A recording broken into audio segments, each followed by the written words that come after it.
well. I learned typing in high school, but I learned to run all these different kind of machines, and I went to work for a Carbide and Carbon Chemicals Corporation after I graduated. And Kanawha Valley, which is where I live, was full of chemical plants because we were sheltered by mountains, and it wasn't a very affluent population, but it was my hometown, and I loved it.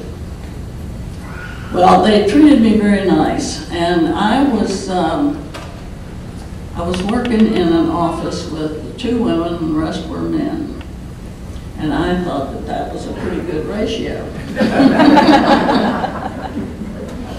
And the other woman was just the sweetest soul. She took me under her wing and she taught me, you know, what the work was that I was supposed to do. And we became very good friends, very close friends. And she was always telling me about this big brother that she had up in New York. And I thought he must have been a knight in shining armor because she just praised him to the ends of the earth. Well, my drinking had progressed so much that they didn't fire me, but they kept moving me to different departments, you know.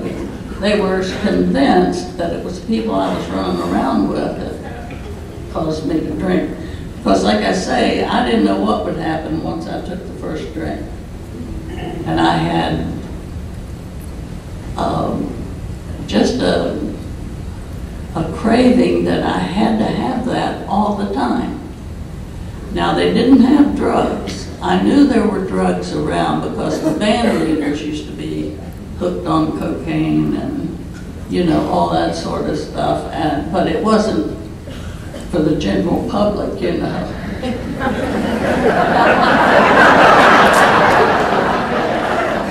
Believe me, if they had had them, I'd have taken them. Because I had trouble getting rid of bottles. I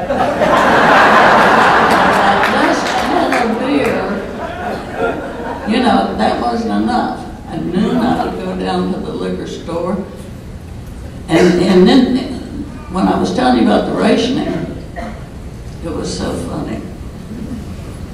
I was tall, and I could go in the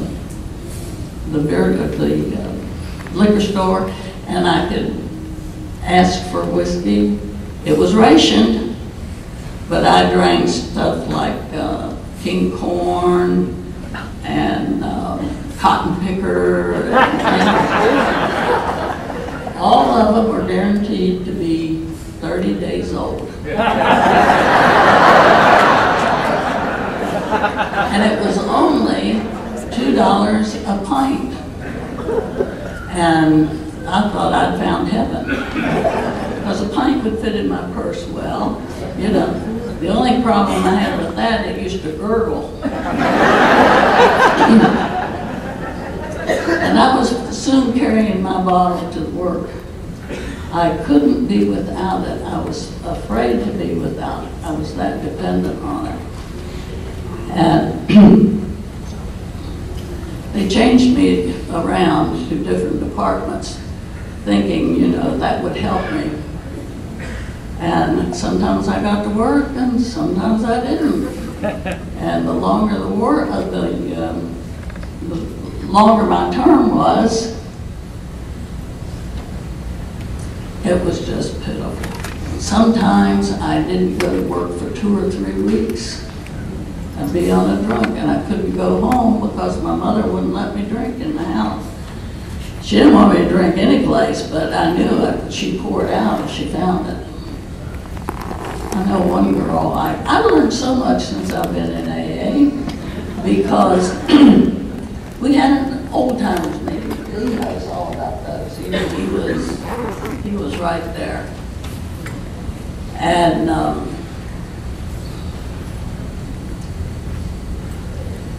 senior moment. Anyhow, I was talking about Lee. He's my lover.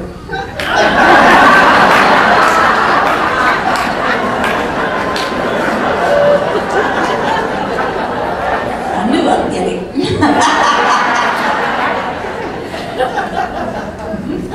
Anyhow, things just came from bad to worse, you know, and finally they told me, Katie, we're going to send you over to Fort Bacon and Davis. I told them, though, in one of these instances where they were giving me my last chance, and I said, the funniest thing, I knew nothing about AA. I'd never heard of it or anything else, but I used to go to this beer joint with my booze in the bottle, and there was a man that used to come into the beer joint every evening, and we really had a club in this beer joint, you know, where we all drank together. And so this man used to come in every evening, and he'd stand at the bar and he'd drink a Coke. Well, I kept watching him doing that, and finally I asked somebody, I said, why does that guy come in here and every evening and just drink a Coke? He owned a restaurant right across the street, and I knew he had plenty of Cokes over there. But he liked that atmosphere. And one person that I asked told me, said, he used to be a terrible drunk, but he joined Alcoholics Anonymous, and he doesn't drink anymore. Well, now, for some strange reason, that stayed in my brain. I know the reason, but, you know, I won't make this suspenseful. Anyhow, that stuck in my brain, and so one of the last times they were going to fire me, I said, I'll tell you what I'll do. I'll go to Alcoholics Anonymous. Of course, they didn't know anything about alcoholics either. So when I got home, my mother was ready to throw me out of the house. And when I got home, I told Mom, I said, I'm going to join Alcoholics Anonymous, because she was getting pretty fed up with me. And she said, what's that? And I said, I don't know, you find out about it and I'll join.